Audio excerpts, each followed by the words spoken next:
மறவாமல் சப்ஸ்கிரைப் மற்றும் bell button அழுத்தவும். இந்த உலகத்தில் உள்ள மாந்தர்களிலே நாம் தெய்வம் என்று அந்த விருப்பம் கொண்டவர்கள் பெரிய ஐஸ்வர்யவான்கள், பணக்காரர்கள் தான் தெய்வத்தண்டை போக முடியும் போல் வைத்திருக்கிறார்கள். அதுபோன்ற ஒரு பெரிய ஒரு ஐஸ்வர்யவான் வந்தால் அவருக்கு அந்த ஆலயத்தில் மதிப்பு தருவதோ, அவர்களுக்கு என்று விசேஷ பூஜைகள் செய்வதோ, அது ஒரு பெரிய அரசியல்வாதி அல்லது ஒரு மந்திரி வந்தால் அவர்களுக்கு தான் அந்த தெய்வத்தினுடைய அந்த இடத்தை அவர்களுக்கு காண்பித்து பிரசாதங்களை தருவது போன்ற எத்தனையோ காரியங்களை எல்லா மார்க்கத்திலையுமே கிட்டத்தட்ட அவர்கள் ஐஸ்வர்யவான்களுக்கும், நல்ல பணம் படைத்தவர்களுக்கும், பதவியில் உள்ளவர்களுக்கும் தெய்வம் அருகில் இருப்பதை போல் அதை காட்டுகிறார்கள். அதுபோன்ற ஒரு பகுதியானது அது வேதத்தில் உள்ள இந்த வேதம் சொல்கின்றபடி அதை முரணான ஒரு பகுதி என்று குறிப்பிட்டு கூறுகிறது. அது இறைவன் அதை ஏற்றுக்கொள்வது இல்லை. ஆகவே எல்லோருக்கும் உரிய ஒரு நற்செய்தி என்று சொல்லுவது எளிய ஒரு மனிதனையும் ஏழை மனிதனுக்கும் இறைவன் அருகிலே இருக்கக்கூடிய ஒரு பகுதி தான் அதன் நற்செய்தியாக இருக்க முடியுமே இல்லாமல் பெரியவர்களுக்கும் பணம் படைத்தவர்களுக்கும் தான் அந்த ஆலயம், அதுதான் அந்த பூஜைகள், அந்த பிரசாதங்கள், அவனுடைய வரவேற்புகள் என்ற ஆலயத்தை வைத்திருப்பது என்று சொல்வது அது தெய்வம் விரும்புகின்ற ஒரு செயல் அல்லவே அல்ல. எனவே வேதம் கூறுகின்ற ஒரு அற்புதமான நற்செய்தி என்னவென்று சொன்னால், மிக எளிமையான, தள்ளப்பட்ட அல்லது உதாசீனம் செய்யப்பட்ட ஏழையாக இருக்கக்கூடிய கஷ்டத்தில் வாழுகின்ற ஒரு மக்கள்தான் இறைவனை அதிகமாக நெருங்கி வரவும், இறைவன் அவர்களை ஏற்றுக்கொள்வதும் இருக்கிற ஒரு நியதியை பார்க்கிறோம். அது ஏனென்றால் மெய்யாகவே இறைவன் பார்க்கிற ஒரு நம்பிக்கை, விசுவாசம் என்பதெல்லாம் பணத்தை ஏற்கனவே வைத்திருப்பவன் தன்னை நம்புவான் என்று சொல்லுவதெல்லாம் அது பொய்யானதாக இருக்கக்கூடும். அவன் பணத்தை நம்பி இருக்கிறான், அவன் ஆசையை நம்பி வாழுகிறான், பதவியை நம்பி வாழுகிறான், தன்னுடைய எத்தனையோ மேன்மைகளை வைத்து கொண்டு இறைவனிடத்தில் வரலாம் என்று எண்ணுகின்ற ஒரு எண்ணம் கொண்டு இருக்கிறான். ஆனால் தெய்வமோ அதை அறிவார். இவன் தன்னிடத்தில் வருகிறான் என்று சொல்வது தன்னை நம்பி அவன் வருகிறவன் என்று அவர் ஏற்றுக்கொள்வதில்லை. தன்னை நம்பி இவன் வருகிறான், இவன் தன்னுடைய ஆசையை நம்பியிருக்கிறான், இவன் தன்னுடைய பணத்தை நம்பியிருக்கிறான், தன்னுடைய பதவியை நம்பி வாழ்கிறான், இந்த உலகத்துள்ள புகழை பெற்ற மனுஷனாக இருந்து கொண்டு தன்னண்டே அவன் வருவதை போல் பார்க்கிறதையெல்லாம் இறைவன் அதை ஏற்றுக்கொள்வது இல்லை. அது ஏனென்றால் அவன் மற்ற எதையோ நம்பியிருக்கிறான், பணத்தை நம்பியிருக்கிறான். அதோடு கூட தெய்வம் வேண்டும் என்று வருகிறதையெல்லாம் இறைவன் ஏற்றுக்கொள்வது இல்லை. வேதம் கூறுகின்ற அற்புதமான ஒரு செய்தி என்னவென்று சொன்னார், மிகவும் ஏழைகள், தரித்திரர்கள், இவர்களுக்கு தான் நற்செய்தி என்று சொன்னார். தரித்திரர்களுக்கு நான் சுவிசேஷத்தை அறிவிக்க வந்தேன் என்று ஆண்டவர் இயேசு பெருமான் கூறினார். இங்கே உள்ள வேத வசனத்திலே மார்க்கு சுவிசேஷம் 9ஆம் அதிகாரத்திலே இவ்வாறு எழுதப்பட்டிருக்கிறது. 42வது வசனத்திலே 42வது வசனத்திலே அங்கே ஆண்டவர் இயேசு இவ்வாறு கூறினார், என்னிடத்தில் விசுவாசமாய் இருக்கிற இந்த சிறியரில் என்று குறிப்பிட்டார். தி லிட்டில் ஒன்ஸ், இந்த சிறியரிலே என்று அவர் குறிப்பிட்டார். ஆகவே இந்த தன்னை விசுவாசிக்கிறவர்களை என்னவென்று அவர் பெயரிட்டு அழைத்தார், சிறியவர்கள் என்று சொன்னார். இந்த சிறியர்கள் ஆங்கிலத்தில் வெரி லிட்டில் ஒன்ஸ், மிகவும் சின்ன ஒரு சாதாரணமான அற்பமான லிட்டில் ஒன்ஸ். அது எல்லா வகையிலையும் லிட்டில் ஒன்ஸ். பணம் என்று சொல்கிறதிலையும் சிறியவர்கள் தான், அவர்கள் சாதாரணமான வளர்த்தி என்று சொல்வதிலையும் சிறியவர்கள் தான், எல்லாவற்றிலையும் அவர்கள் சிறியவர்கள். அது ஏனென்று அவர்களை குறித்து அங்கே எழுதப்பட்டிருக்கிறது. அவரிடத்தில் விசுவாசமாய் இருக்கக்கூடியவர்கள் யாரென்றால் அவர்கள் சிறியவர்கள் என்பது மாத்திரமல்ல, தன்னை நம்புகிறவர்களைத்தான், விசுவாசிக்கிற முழுமையாக நம்புகிறவர்களைத்தான் அவர் என்னவென்று அழைத்தார் என்றால் தேர் லிட்டில் ஒன்ஸ், சிறியவர்கள் என்று அழைத்தார். இதை கேட்கின்ற அன்பான சகோதர சகோதரிகளே, நாமவே இறைவா நான் எளியவன் என்று சொல்வதை வைத்து அல்ல, இறைவன் சொல்ல வேண்டும், இவன் என்னையே விசுவாசித்து கொண்டிருக்கிறான், என்னையே தான் அவன் முழுமையாக நம்பி இருக்கிறான். ஆகவே இந்த உலகத்திலே பணத்தையோ அல்லது அந்தஸ்தையோ பதவியோ வைத்து இவன் என்னிடத்தில் நெருங்கி அவன் வரவில்லை. அவன் லிட்டில் ஒன், அவன் சிறியவனாக இருக்கிறபடினாலே என்னை அவன் விசுவாசிக்கிறான்.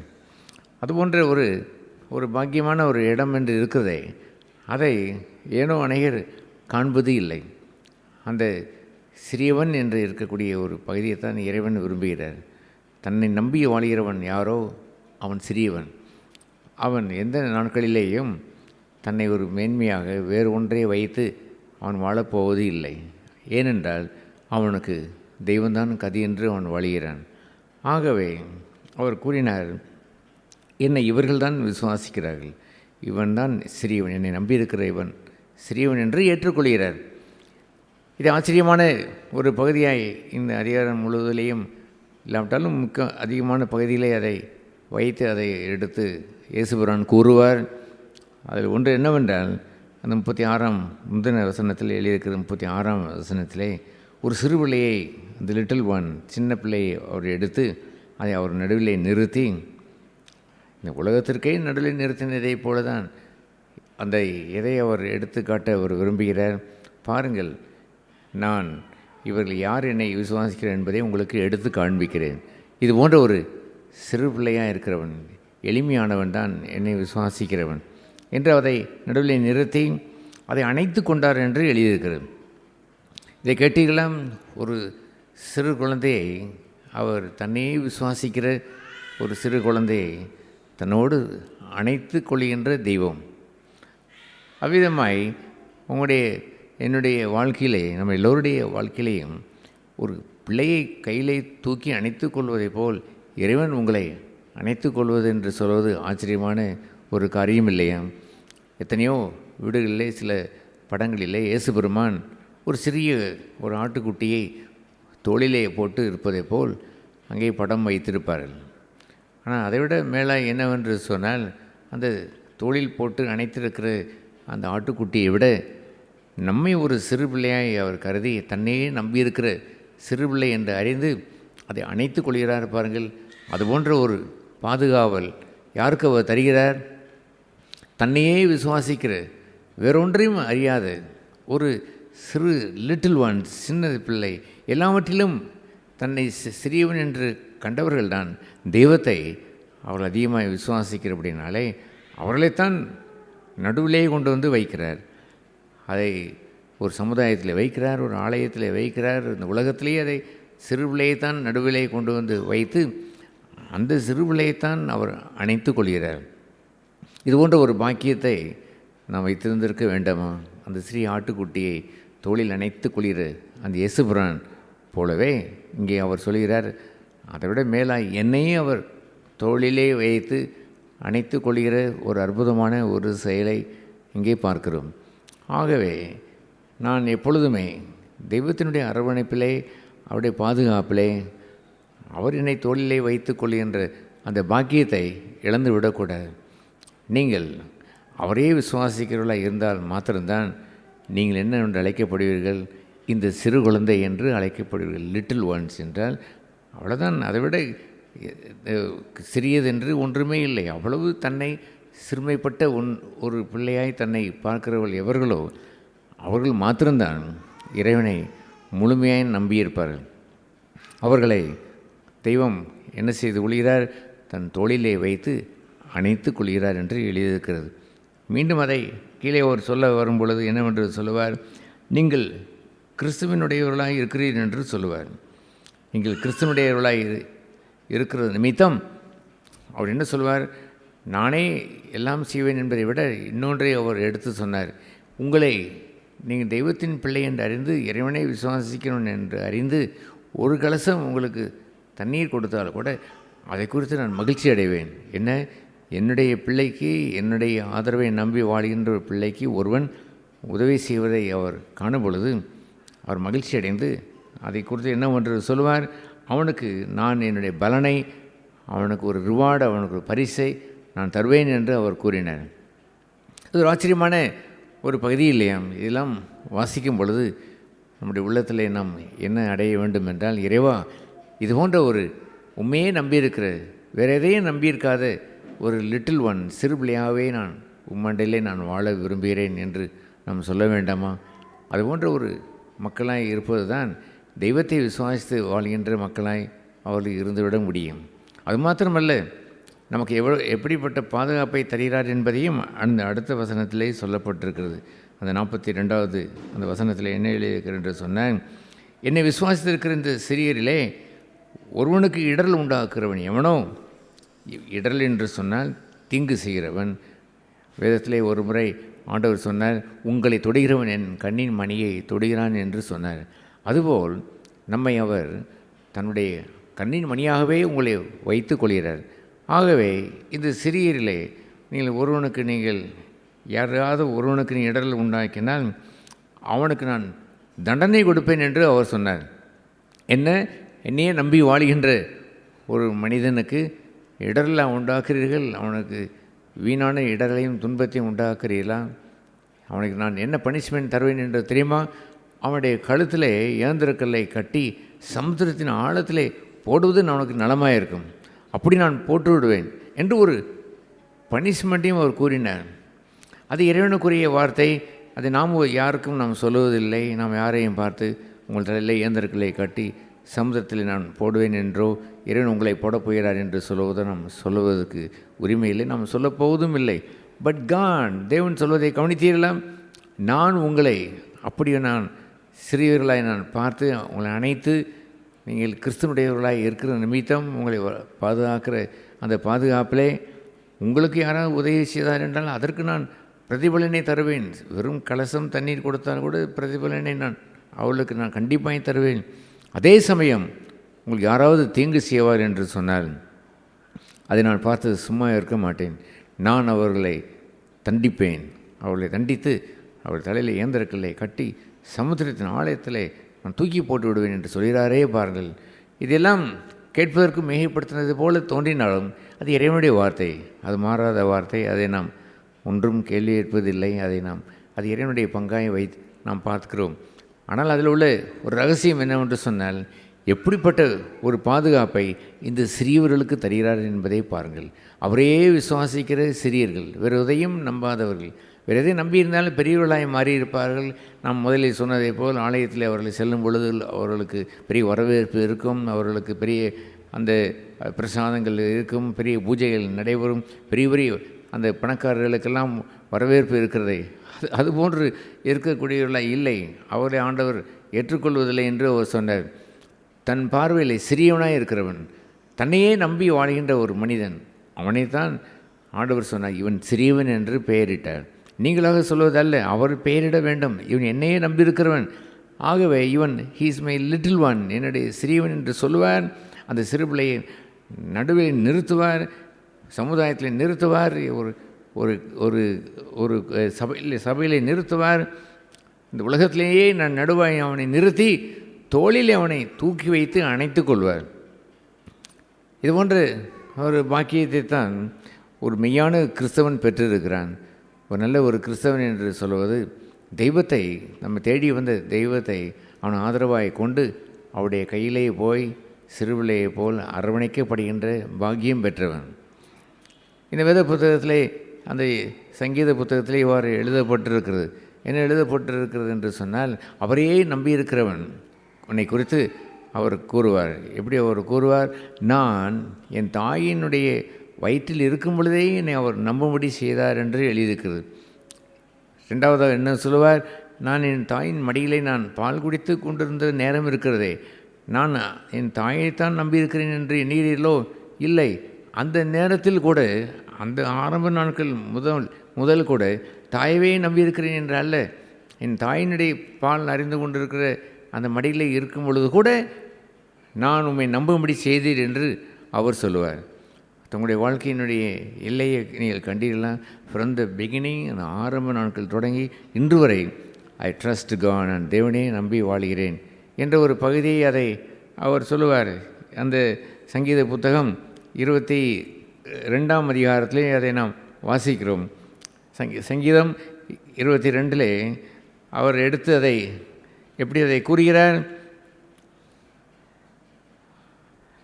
8ஆம் வசனத்திலே அதை பார்க்கிறோம். கர்த்தர் மேல் நம்பிக்கையாய் இருந்தானே என்று அங்கே அவர் சொல்லப்பட்டிருக்கு. கீழே நாம் வாசிக்கும் பொழுது, நீரே என்னை கற்பத்திலிருந்து எடுத்தவர், என் தாயின் மடியிலே நான் பால் உண்கையிலே என்னை உம்முடைய பேரில் நம்பிக்கையாக இருக்க பண்ணினீர், அப்பொழுதே உம்மை நம்பிக்கையாக இருக்க பண்ணினீர். அதனுடைய பொருள் என்ன? தாயின் பால் தான் என்னை பால் ஊட்டி வளர்த்தாள் என்று உலகம் மெச்சிக்கொள்கிறது. ஆனால் இவன் சொல்லுகிறான், அந்த நாள் என் தாய் எனக்கு ஆதரவாக இந்த ஆரம்ப நாளிலே கூட நான் உம்மைத்தான் நம்பியிருக்கும்படி செய்தீர், உம்மை நம்பியிருக்கும்படி நீர் செய்தீர் என்று அங்கே அவர் குறிப்பிடுவார்.